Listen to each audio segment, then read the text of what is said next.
Queridos irmãos, a paz do Senhor, que maravilha estarmos juntos aqui mais uma semana, estudando as lições bíblicas da escola dominical, em especial a classe adultos, na ocasião estudando hoje a lição de número 8, que tem por título Uma Igreja que Enfrenta os Seus Problemas. Lição de número 8, subordinada, é claro, dentro do livro de Atos dos Apóstolos, trazendo aqui alguns versículos dos textos bíblicos das Santas Escrituras, mas em especial subordinada ao livro de Atos dos Apóstolos. Na ocasião, o capítulo de número 6 é o capítulo base para a lição de número 8. No capítulo de número 5, nós abordamos aí duas lições importantes, a lição 6 e a lição 7, estavam dentro do contexto do capítulo 5, e a lição 8 agora já inicia no capítulo 6, quando da instituição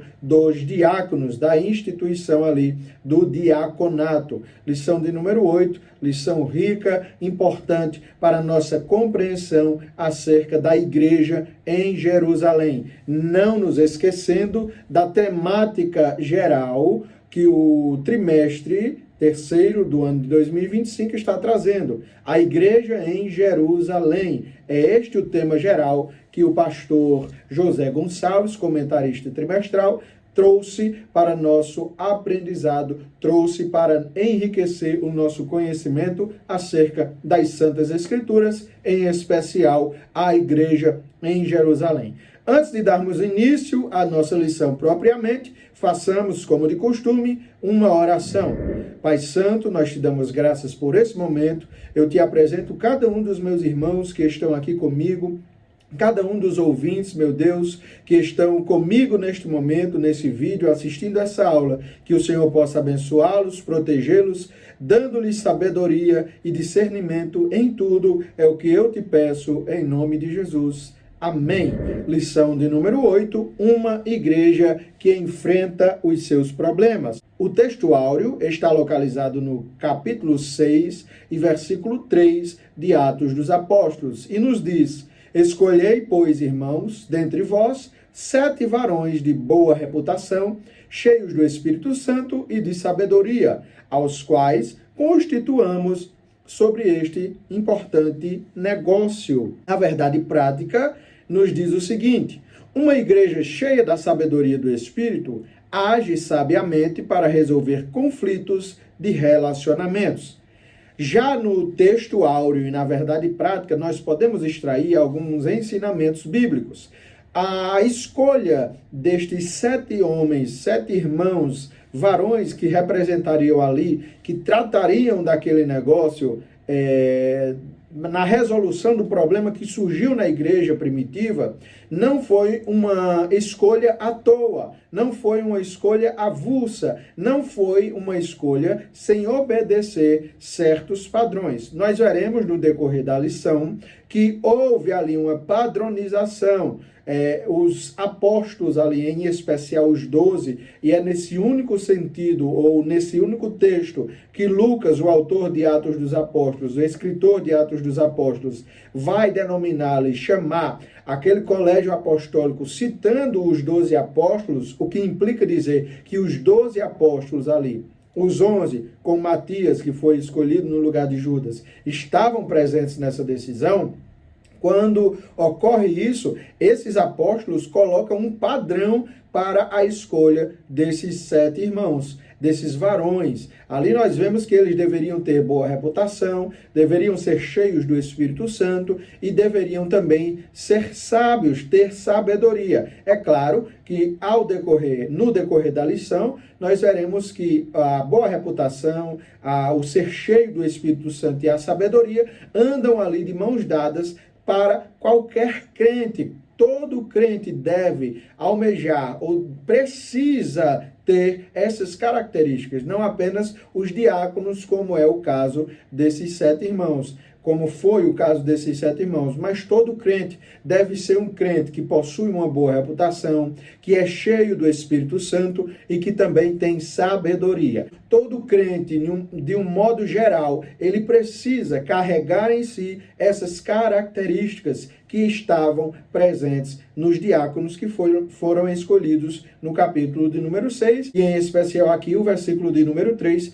que é o texto áureo da nossa lição. Então, a verdade prática corrobora aquilo que o texto áureo está dizendo. Uma igreja cheia da sabedoria do Espírito age sabiamente para resolver conflitos de relacionamento. E a leitura bíblica em classe, ela vai abordar exatamente os 7 primeiros versículos do capítulo de número 6 de Atos dos Apóstolos, que tem essa perícope, que traz nessa perícope o contexto da instituição dos diáconos. Leitura bíblica em classe nos diz assim: ora, naqueles dias, crescendo o número dos discípulos, houve uma murmuração dos gregos contra os hebreus, porque as viúvas eram desprezadas no ministério cotidiano. E os 12, convocando a multidão dos discípulos, disseram: não é razoável que nós deixemos a palavra de Deus e sirvamos às mesas. Escolhei, pois, irmãos, dentre vós 7 varões de boa reputação, cheios do Espírito Santo e de sabedoria, aos quais constituamos sobre este importante negócio. Mas nós perseveraremos na oração e no ministério da palavra. E este parecer contentou a toda a multidão. E elegeram Estevão, homem cheio de fé e do Espírito Santo, e Filipe, e Prócoro, e Nicanor, e Timão, e Pármenas, e Nicolau, prosélito de Antioquia. E os apresentaram ante os apóstolos, e estes, orando, lhes impuseram as mãos. E crescia a palavra de Deus, e em Jerusalém se multiplicava muito o número dos discípulos, e grande parte dos sacerdotes obedecia à fé. Na leitura bíblica aqui dessa passagem bíblica, dos 7 primeiros versículos de Atos 6, nós já podemos extrair algumas lições, claro, alguns subsídios que o autor da lição, que o comentarista, o pastor e teólogo José Gonçalves, ele traz para nosso ensinamento. Nós não podemos dizer com precisão quando ocorreu essa instituição dos diáconos. Claro que alguns estudiosos bíblicos vão dizer que foi por volta ali de 5 anos depois da ação de Pentecostes, do derramamento do Espírito Santo. Por volta ali, aproximadamente 5 anos depois, ocorre aqui esse problema assim de caráter interno, né, na igreja, e há a instituição dos diáconos. É certo que a limitação do tempo, a designação de um tempo, não vai influenciar aqui para nós, porque o cerne da lição e o cerne do que Lucas mesmo estava querendo tratar não é necessariamente o tempo, porque se ele quisesse ali enfatizar o tempo que isto ocorreu, ele teria, claro, designado, tendo em vista que era um historiador também.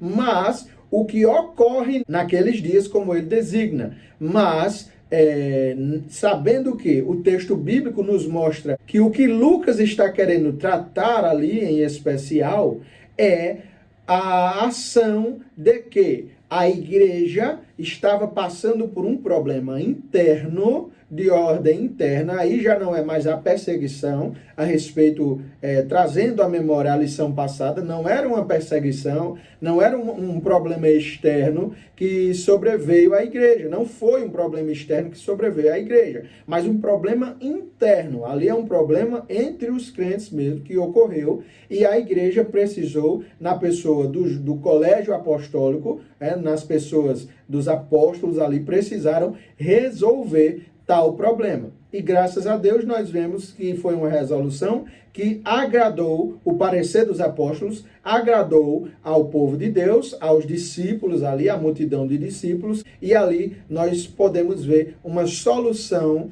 né, satisfatória, uma solução sábia, uma solução também espiritual para aquela necessidade social que a igreja estava enfrentando. Nós podemos ver que os apóstolos, eles não trazem para si a solução do problema no sentido de que eles mesmos fariam ali a escolha das pessoas responsáveis. Não. nós temos que ter aqui em mente que os dois grupos que estavam envolvidos nessa celeuma, nesse problema que ocorreu, em especial, em primeiro lugar, eram as viúvas helenistas em relação às viúvas hebreias, né? O segundo grupo eram os homens ou judeus cristãos helenistas, os judeus helenistas e os judeus, de fato, hebreus, em comparação com as viúvas. São esses dois grupos que estão envolvidos ali. Claro que no texto bíblico fica ali notório que as viúvas helenistas, que nada mais eram do que as viúvas que estavam vivendo em uma cultura grega, tendo em vista que a diáspora, a dispersão de muitos judeus era algo recorrente na história do povo de Israel. Alguns judeus se dispersaram e iam morar em outras localizações de cultura grega. E estes judeus, estas judias, estavam ali vivendo numa cultura grega, grecizada, e atraíram para si e escolheram viver conforme essa cultura. Mas eram judias que participavam ou que praticavam, que tinham como costume a cultura grega. Por isso eram chamadas de helenistas. Já as outras viúvas hebreias eram viúvas que permaneceram, claro, ali em Jerusalém. Não foram para outras cidades, para outras províncias de cultura grega, mas permaneceram em Jerusalém, permaneceram ali em cidades que mantinham ali a cultura judaica, os costumes judaicos. Então, esses dois grupos são os envolvidos nesta questão, nesse problema que aparece de ordem interna na igreja em Jerusalém. E aí, os homens gregos, os judeus, melhor dizendo, de cultura helenista também, de cultura grega, vão lá e fazem a reclamação, levam o problema ao colégio apostólico, buscando ali, visando uma solução de tal problema.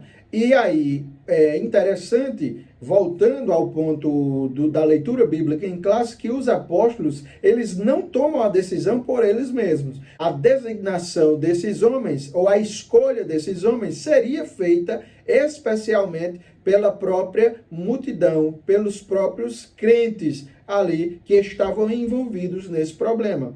Tanto que os apóstolos dizem no versículo 3, e é o versículo do nosso textual, dizendo: escolhei, pois, irmãos, dentre vós 7 varões de boa reputação, cheios do Espírito Santo e de sabedoria, aos quais constituamos sobre este importante negócio. Então, os crentes escolheriam ali, os helenistas escolheriam dentre eles mesmos os 7 irmãos que ficariam à frente para solucionar estes problemas, de cunho social ali, do atendimento das viúvas. Eles mesmos escolheriam, levariam ante aos apóstolos os 7 escolhidos, e os apóstolos dariam o aval final, e foi o que aconteceu. E é interessante no texto bíblico, e aqui fica o parêntese, para quem gosta de grego, para quem gosta de hebraico, mas em especial aqui o grego, que todos os 7 escolhidos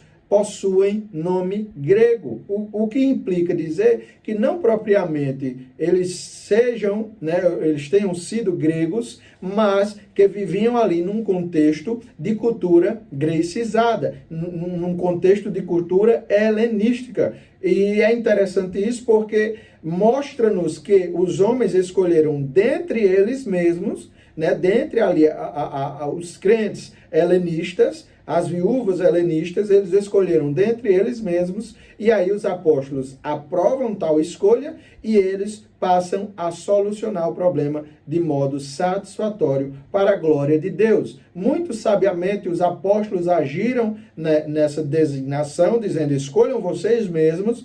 Muito sabiamente o povo também escolheu, conforme os padrões que os apóstolos passaram, homens de boa reputação, cheios do Espírito Santo e sabedoria, e os apóstolos ali, vendo que o povo escolheu bem, oraram, e a partir daquele momento, aqueles 7 homens exercem ali um serviço as mesas, ou a mesa aqui, o termo a mesa, não significa necessariamente que eles estariam servindo ali como garçons, levando alimento para as viúvas, não é nesse sentido, mas no sentido de que eles atenderiam essa demanda financeira, que atenderiam essa demanda de cuidado social com as suas próprias viúvas, no contexto ali helenístico, e que atenderiam essa demanda de serviço para este propósito. E aqui fica essa colocação. A posição ali dos diáconos, os 7 escolhidos, não quer dizer que eles estão em posição inferior, mas apenas focados em um determinado ofício. Nós temos como objetivos da nossa lição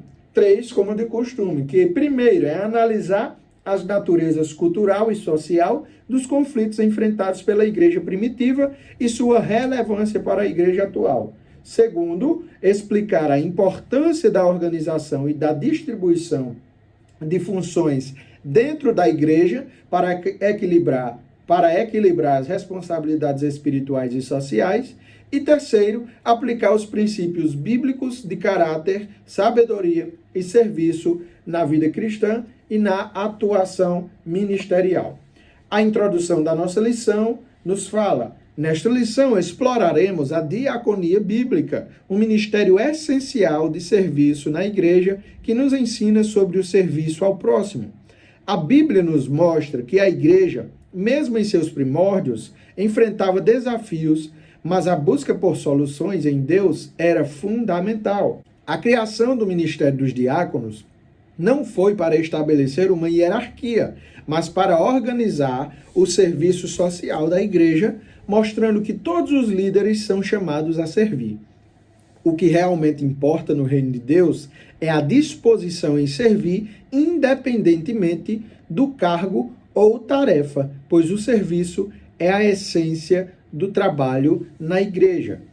A escolha do diaconato, ou a escolha dos diáconos, não se deu por ordem hierárquica, para colocar os apóstolos acima deles, eles acima do povo, não.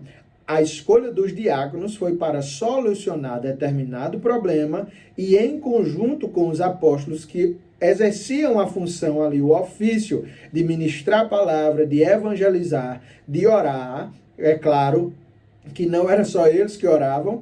É tão claro essa questão de não hierarquia que os apóstolos dizem, ou disseram ali naquela ocasião, do capítulo 6 de Atos, eles disseram: não é razoável que nós deixemos a palavra, né, e o ministério da palavra e vamos servir a mesa, né? Escolham, e aí tem o versículo 3, e eles dizem: mas nós perseveraremos na palavra, no ministério da palavra e nas orações. Ora, se ali fosse uma hierarquia e somente os apóstolos pudessem fazer aquilo, então quer dizer que somente os apóstolos poderiam orar e os outros crentes não, já que era ofício dos apóstolos em si, já que era uma função dos apóstolos em si. Mas não, ali não é algo hierárquico. Os apóstolos estavam dizendo apenas que eles estariam voltados para aquela função, ou para aquelas funções de ministrar a palavra, de evangelizar e também de orar, mas que os crentes também poderiam. É tão prova isso que no decorrer dos próximos capítulos, nós veremos no capítulo número 7 e no capítulo de número 8, 2 desses 7 diáconos aqui escolhidos exercendo a função de pregadores. O próprio Estevão, que é ali o primeiro mártir em relação aos discípulos, o primeiro mártir da igreja em relação aos discípulos. Nós temos também o primeiro mártir dos discípulos, entre os 12, que foi Tiago. Mas Estevão foi o primeiro mártir da igreja toda, ali no geral, né, como discípulo. Mas nós vemos Estevão pregando a palavra com poder, com sabedoria, cheio do Espírito Santo, de modo que não podiam até mesmo lhe resistir. E nós vemos no capítulo de número 8, o Filipe, também, que é considerado evangelista, pregando a palavra também. Ou seja, não era algo específico somente para os apóstolos, o ofício de pregar o evangelho, de pregar a palavra e de orar. Mas eles ficariam voltados somente para aquilo, reforçando a sua ação naquelas atividades e os diáconos escolhidos, os 7 irmãos, estariam ali à frente para resolver as questões sociais. Mas, claro, como um todo, a igreja exercia. Nós não podemos nos esquecer que a igreja tinha tudo em comum. Ela vivia ali num contexto comunitário, num contexto social, num contexto espiritual, tendo tudo em comum. Tanto que mesmo com o surgimento dos problemas, a igreja conseguiu solucioná-los, porque não foi só um problema, e ela continuava crescendo, crescia em constância. No final dessa perícope aqui da leitura bíblica em classe, nós vemos que ia crescendo o número de crentes, e até mesmo aqueles dos sacerdotes, a grande parte deles iam aceitando também a fé. Isso mostra que, mesmo em meio aos problemas, a igreja consegue solucioná-los se buscar a direção certa, se buscar o direcionamento do Espírito Santo, se buscar resposta em Deus. A igreja consegue solucionar todo e qualquer problema que lhe sobrevém, seja de ordem externa, seja de ordem interna, como foi o caso aqui do capítulo 6, quando em relação às viúvas.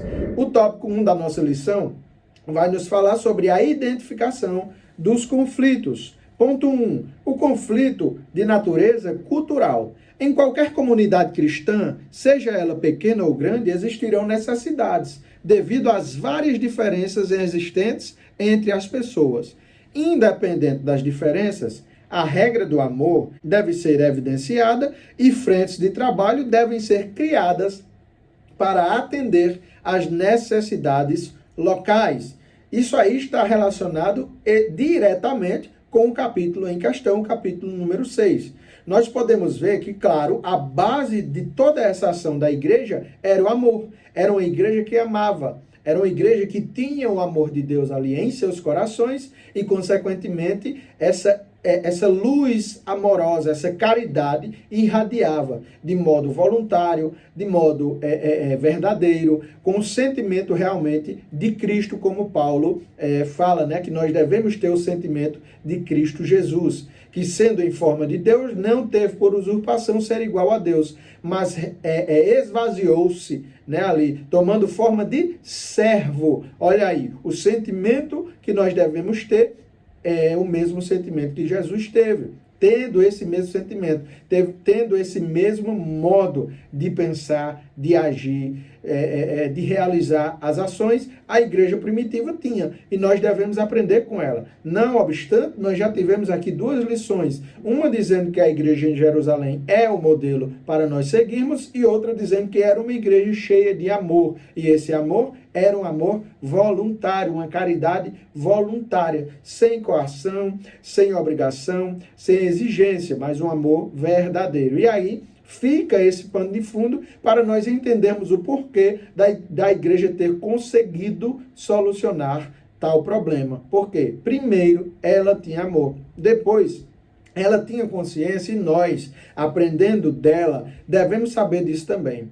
Toda e qualquer igreja, sendo um organismo vivo, ela possui problema. Toda igreja, é por isso que muito nós falamos, quando algum irmão está querendo desistir, se afastar da igreja, muito nós dizemos que não adianta você trocar uma igreja por ter ocorrido algum problema, ou por você notar um problema, não adianta você trocar uma igreja e ir para outra igreja, ainda que seja de outra denominação, não adianta. Por quê? A igreja é um organismo vivo, a igreja é composta por pessoas. E ainda mais, independente da igreja ser pequena ou grande, ela possuirá, ela terá no seu seio problemas. Claro que a igreja, como uma organização, CNPJ, uma igreja física, ela vai ter ali todas as questões administrativas, toda a questão burocrática, toda a questão organizacional, por assim dizer, e essas organizações, essas questões administrativas organizacionais, elas tendem também a apresentar algum tipo de problema, não apenas diretamente com as pessoas, mas nós sabemos que a igreja, como organismo vivo, né, ela possui ali as características de corpo de Cristo, de ser uma igreja triunfante, de ser uma igreja militante, no sentido de militar a boa milícia, mas, ainda assim, sendo composta por pessoas, essa igreja enfrentará problemas. Nós já vimos na lição anterior que os problemas também, considerados perseguições, vêm de fora, mas também dentro da igreja possui problemas. Nós vimos aqui já a lição sobre Ananias e Safira, foi um problema, foi uma situação adversa interna, eram crentes. Agora, na situação aqui dos diáconos, quando são instituídos, o problema com as viúvas foi um problema também de ordem interna, de modo que, independente de ser externo ou interno, a igreja enfrenta, passa por problemas. Cabe aos responsáveis, aos membros, aos obreiros, aos líderes, terem o discernimento, terem a sabedoria. E essa sabedoria é aquela que Tiago fala, que todos podem, aquele que é falto de sabedoria, peça a Deus, que a todos dá liberalmente. Deus não nega. Tanto que nós vemos no Antigo Testamento, quando Salomão é ali enriquecido, abastado e recebe bênção sobre bênção, ele recebe isso porque ele não pediu tais coisas a Deus, mas antes pediu sabedoria para governar o tão grande povo. Por quê? Porque ele sabia, já naquele contexto ali, que o povo, ou as pessoas, quando em conjunto, tendem a passar por problemas, por dificuldades, porque são várias mentes. Porém, as lideranças precisam ter sabedoria do alto para conseguirem solucionar tais problemas, porque Deus também dá o direcionamento para tal. O conflito também é de natureza social. Nós não sabemos ao certo se o esquecimento das viúvas era proposital ou não. O que importa nessa passagem é o fato de haver uma necessidade e prontamente a liderança da igreja providenciar a solução. Em cada comunidade cristã é de suma importância que haja a comunicação das necessidades para ser possível o exercício da caridade.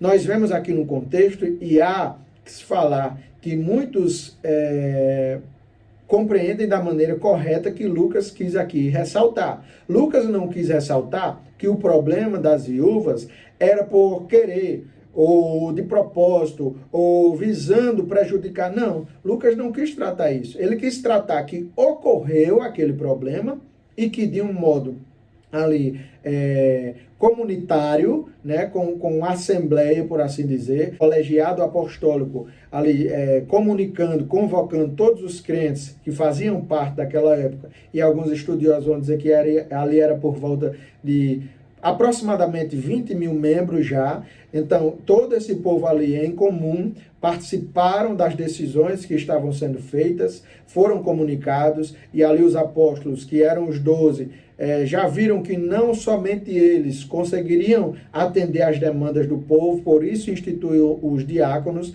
mas nesse contexto que Lucas está focando a sua mensagem. Ele está dizendo, o problema ocorreu, mas foi solucionado dessa maneira. Ele não está dizendo, o problema ocorreu por isso, isso e isso. Então, nós não sabemos se a falta de atendimento, de atenção para com as viúvas helenistas foi de propósito. Isso não nos diz respeito.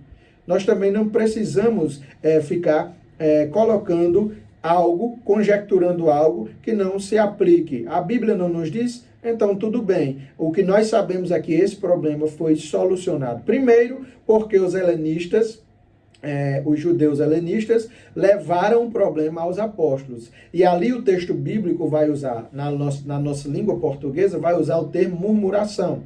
Mas se nós pegarmos o grego, o cosmos, vai nos dar o direcionamento para uma correta tradução como sendo uma reivindicação veemente. Não é aquela murmuração que Paulo trata em 1 Coríntios 10:10. A murmuração como uma reclamação para Deus, como uma injúria, como alguém que é iracundo, mal agradecido. Não é esse tipo de murmuração. Mas é um termo que vai significar uma reivindicação. Eles estavam ali reivindicando, claro, de um modo justo até. Era uma situação justa para que eles estivessem cobrando. Talvez eles tenham chegado nos apóstolos, as nossas viúvas não estão sendo atendidas na distribuição ali do alimento. Elas não estão sendo atendidas. Como é que nós podemos resolver essa situação? Então, eles estavam reivindicando. Ali é o significado do termo murmuração nesse contexto aqui. Toda igreja, nós sabemos que vai ter problema. Resta a liderança ter a mesma sensibilidade que os apóstolos tiveram. O ponto 3 nos faz a pergunta: qual é a prioridade, então? Tiago ensinou que a fé sem obras é morta. Quando Jesus disse que a nossa luz deve resplandecer diante dos homens, ele se referiu às nossas obras de amor e justiça. Uma vida espiritual saudável frutifica com obras de amor, de maneira que tanto a vida espiritual como as obras de caridade, ambas se completam e devem ter a mesma importância para todos os cristãos. Fica aqui a resposta para a indagação do ponto 3. Qual a prioridade? Nós vimos na leitura bíblica em classe que a prioridade ali era a mensagem, a pregação da mensagem evangelística e as orações. Não que o problema das viúvas fosse algo negligenciável, algo que é desprezível. Não. A situação social da igreja é importante, ela deve ter atenção para com isso, ela deve ter pessoas envolvidas nisso, mas sabendo que a prioridade é a pregação do evangelho, a oração. Então, a prioridade para o crente, de um modo geral, é exatamente essa: pregar o evangelho, orar, mas também ter atenção com as questões sociais. A visão geral do tópico 1 nos diz que a igreja primitiva enfrentou desafios internos que exigiram sabedoria para manter a unidade. O tópico 2 vai falar sobre a delegação de tarefas. Ponto 1. O ministério da oração e da palavra. Lucas não escreveu o ministério da oração, mas sim nos dedicaremos à oração e ao ministério da palavra. Conforme a Bíblia, não existe um ministério de oração como um dom individual que Deus concede a alguém, pois a oração não é um dom para alguns, mas sim um dever de todos. A oração como ministério ocorre quando um grupo de irmãos resolvem, pelo Espírito Santo, orarem juntos em um trabalho de intercessão. Todos podem e devem orar, mas nem todos têm os dons ministeriais de Cristo e os dons do Espírito para interpretar e ensinar as Escrituras. Por essa causa é que Lucas registrou que existe o ministério da palavra. Então, essa observação aqui deste tópico 2.1 vai nos dizer que quando Lucas escreve, de fato no original grego não tem a designação de um ministério de oração, é baseado no que o próprio Paulo vai escrever posteriormente a respeito da oração. Paulo diz a todos, ensina a todos, orai sem cessar. E como eu já disse no tópico 1, a oração não é algo, não é uma ação, não deve ser uma conduta somente de quem tem um cargo na igreja. Não, todo e qualquer crente deve orar, deve estar em comunhão com Deus, tendo em vista que a oração é conversa com Deus, é comunhão com Deus, é relacionamento com o Pai. A oração é isso, é falar com Deus intimamente. Todo crente deve orar. Todo crente deve manter uma vida de oração. Mas a exemplificação aqui do ministério da palavra em si não é restringindo, indiferenciando da oração, não é restringindo que só quem tem um cargo deve pregar, não. Como eu já disse, os apóstolos ficaram com esse ofício, mas os outros dois em especial, Estevão e Filipe, também pregaram posteriormente. Ora, nós sabemos que o ID é para todo e qualquer crente. E o que é o ID? Sair pregando o evangelho a toda criatura. Para quem crê e for batizado, seja salvo. E quem não crê, vai ser condenado. Mas o ID é para todo crente.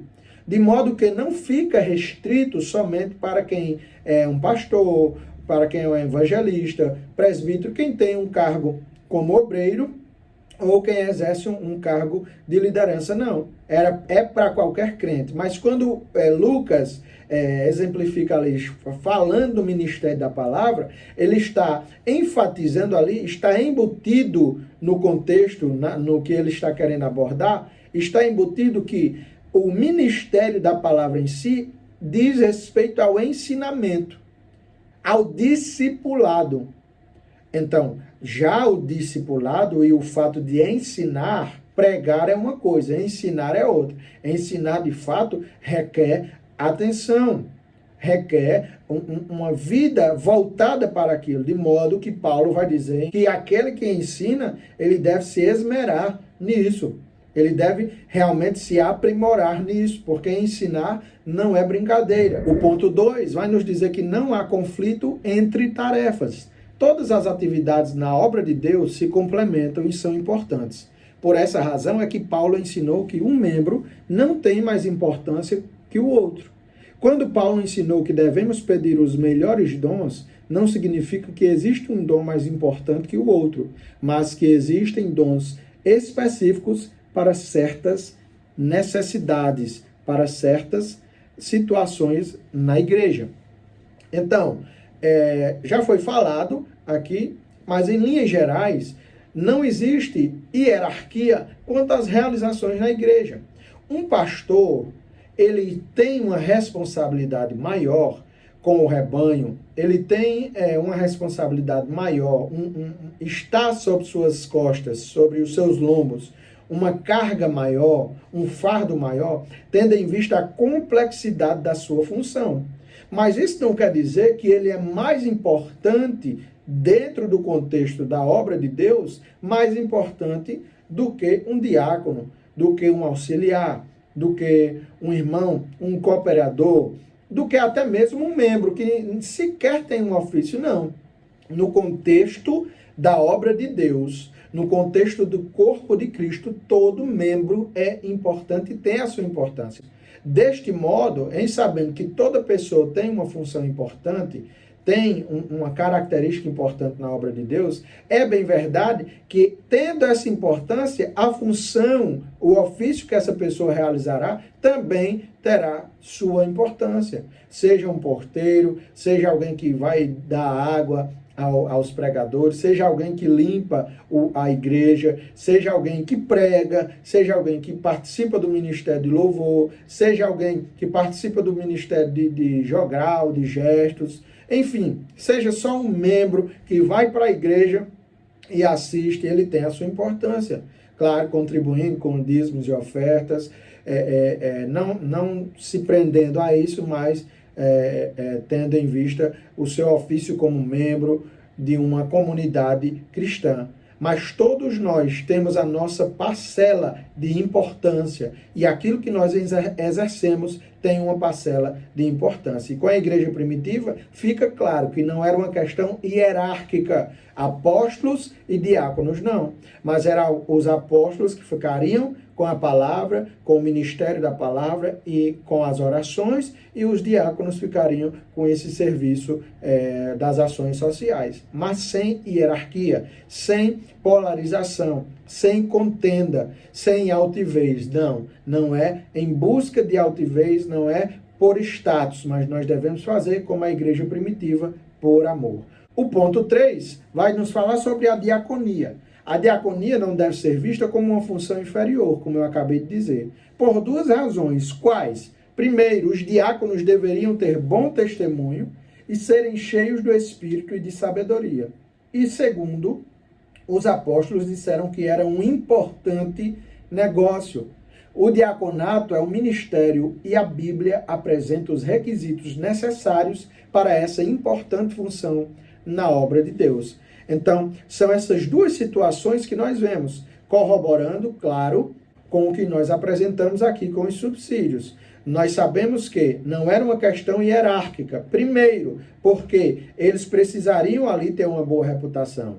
Eles foram escolhidos, eles estavam sendo colocados ali numa função importante para o dia a dia da igreja, de modo que alguns estudiosos, eruditos, alguns comentaristas, exegetas, nós denominamos assim, alguns exegetas que extraem o entendimento do texto bíblico vão dizer que se esse problema que ocorreu em Atos 6 não fosse solucionado, haveria ali uma quebra na comunhão dos irmãos. Talvez se dividissem judeus helenistas, crentes, né? Cristãos helenistas ali, que vêm da cultura grega, e os outros cristãos que ficaram na cultura judaica somente. Mas imaginem aí se os apóstolos não tivessem a sensibilidade espiritual, o discernimento espiritual, a sabedoria do alto para solucionar tais problemas. Mas para a glória de Deus, nós vimos que eles solucionaram, né, designando ali os apóstolos, os diáconos, orando por eles e eles solucionando tal problema, para a glória de Deus. A visão geral do tópico 2 nos diz que os apóstolos instituíram diáconos para equilibrar o ministério da pregação da palavra, da oração e do serviço social. O tópico 3 e último da nossa lição nos fala sobre seguindo os princípios cristãos. O ponto 1, privilegiando o caráter. Sabemos que a personalidade está associada principalmente ao lado interior do ser humano, ao passo que o caráter está associado ao lado exterior e às marcas deixadas por suas obras. Os apóstolos deram ênfase à importância de um bom testemunho para que alguém seja digno de exercer um ministério entre a igreja. Paulo deixou claro que um líder entre o povo de Deus deve ter o bom testemunho dos de fora. Nós sabemos, pela própria Bíblia Sagrada, que o caráter, né, o caráter do homem de Deus, mesmo sendo membro, ele deve ser diferenciado dos demais, do mundo. E em primordial, o caráter de alguém que exerce um ofício na obra de Deus. Não foi diferente com os diáconos que foram instituídos. Esses homens precisavam ter bom testemunho, uma boa reputação, precisavam ser cheios do Espírito Santo e precisavam também ter sabedoria para lidar com o problema. Alguns eruditos vão dizer que eles tratariam ali com as questões financeiras, com a distribuição correta para as viúvas. E imagine aí alguém que não tem sabedoria, que não é cheio do Espírito Santo, que não tem temor de Deus e que é de má fama. Imagine aí eles lidando com essas situações. Mas o contrário, eles foram escolhidos exatamente porque tinham a confiança da população e também a dos apóstolos. Caso contrário, não teriam concordado e não teriam orado por eles. Mas eles tinham esse bom testemunho, tinham uma boa reputação, eram cheios do Espírito Santo, tinham temor de Deus e eram sábios para solucionar os problemas. Então, fica aqui o aviso bíblico para nós. Mesmo que eu seja um membro, eu preciso ter uma conduta ilibada. Eu preciso fazer parte, ou melhor, se eu faço parte de uma igreja que é imaculada, sem mancha, sem ruga, sem defeito no sentido espiritual, eu também tenho que viver uma vida imaculada, irrepreensível. Que alguém não tenha motivo para falar de mim, de mal. Que alguém não tenha motivo para dizer, aquele ali só vive de aparências. Não. Mas que alguém tenha motivo, mesmo que não seja crente, não goste de crente, mas não tenha nada a dizer contra nós. Não tenha nada a dizer contra nós. A Bíblia nos ensina isso. De modo que Paulo vai dizer a Timóteo, no capítulo 3, versículo 7, convém também que tenha bom testemunho dos que estão de fora, para que não caia em afronta e no laço do diabo. Ou seja, o apóstolo, o homem de Deus, o obreiro, nesse caso aqui o diácono, que Paulo está falando a Timóteo, ele precisaria ter a reputação ali para com o povo de Deus, uma conduta ilibada para com o povo de Deus, mas também convinha que ele tivesse uma boa reputação, um bom testemunho para os de fora. Os de fora ali não era a igreja, mas a sociedade em que ele estava. Então, não podemos nos contentar em termos uma vida boa, reconhecida somente dentro da igreja e fora dela, não. Não foi assim que os homens de Deus se comportaram. E melhor, não foi assim que Jesus se comportou. Claro que nós sabemos que Jesus foi caluniado, injuriado, falavam coisas más diante dele. Falavam coisas más acerca dele. Mas lembremos o que Deus disse quando João Batista estava ali para batizá-lo. Deus diz, este é o meu filho amado em quem me comprazo. Ou seja, o testemunho de Deus para com Jesus. Ponto 2, Paulo deixou um ensinamento para quem tem o dom de ensino e disse: se for ensino, haja dedicação. Na verdade, deve haver dedicação com todos os dons e ministérios, e por isso Pedro disse: crescei na graça e no conhecimento do Senhor Jesus. De modo que, quando nós lemos esse texto, crescei na graça e no conhecimento do Senhor Jesus, nós vemos biblicamente que é um ensinamento geral para todo e qualquer crente, não apenas para aquele que exerce um ofício, não para aquele que tem um cargo, vamos colocar este termo, não apenas para aquele que tem um destaque, que é um dirigente de um grupo, de um departamento, não. O crescer na graça e no conhecimento do Senhor Jesus Cristo é exatamente para todo e qualquer crente que deve, ou que ama, que busca viver segundo a palavra de Deus, que ama ao Senhor, esse crente deve crescer na graça e no conhecimento do Senhor. Não apenas aqueles que têm os dons ministeriais, como o de ensino, até os dons espirituais, não, mas para o crente de um modo geral. O ensinamento bíblico dessa nossa lição é que a igreja que enfrenta os seus problemas, ela precisa enfrentá-los de modo bíblico, trazendo à tona o que a Bíblia ensina, seja resolvendo esses problemas de cunho espiritual, de cunho social, com a sabedoria que o Senhor Deus nos dá quando nós pedimos a eles. A visão geral do nosso tópico 3 nos diz que a escolha dos diáconos seguiu critérios destacando caráter, fé, compromisso cristão e fervor espiritual. A conclusão da nossa lição nos diz o seguinte: aprendemos nesta lição a importância do serviço cristão. A igreja espiritual é também social. Devemos nos dedicar tanto ao ministério da oração e pregação, como também à assistência aos mais necessitados. A igreja que cuida da alma também deve cuidar do corpo. Deus não é glorificado na desgraça de ninguém. Se há um necessitado em nosso meio, e há, devemos considerar os princípios bíblicos ensinados nessa passagem das Escrituras para alcançá-lo. Assim, a igreja cresce como igreja de Deus e o Senhor é glorificado. Redobrando a nossa atenção para sabermos qual é a prioridade. Pela lição, nós já vimos que a prioridade é a palavra, a pregação do evangelho, as orações, mas não negligenciando também as situações, as condições sociais às quais a igreja está inserida. Nós vivemos num contexto social, por isso há perseguição, por isso há problema e também por isso que há necessidade por parte dos membros, por parte das pessoas que compõem, que formulam a igreja. Então, nós devemos aprender biblicamente. A igreja que enfrenta os seus problemas é uma igreja que busca solucioná-los com a ajuda do Senhor, nosso Deus, e do Espírito Santo, que é o agente por trás de toda boa obra de Deus na igreja e na vida do crente de um modo geral. Amém? Eu agradeço por você ter me acompanhado até aqui. Peço para você se inscrever no nosso canal, nos apoiando. Estamos chegando aí na marca de 200 inscritos, tendo em vista que é um canal novo, né? Nós estamos aí alcançando 200 inscritos para próxima aula já chegarmos aí no número além de 200. E eu agradeço a sua presença, a sua colaboração. Curta este vídeo, comente, compartilhe com mais pessoas para que sejam alcançadas pelo poder da palavra de Deus. Que Deus vos abençoe e a paz do Senhor Jesus.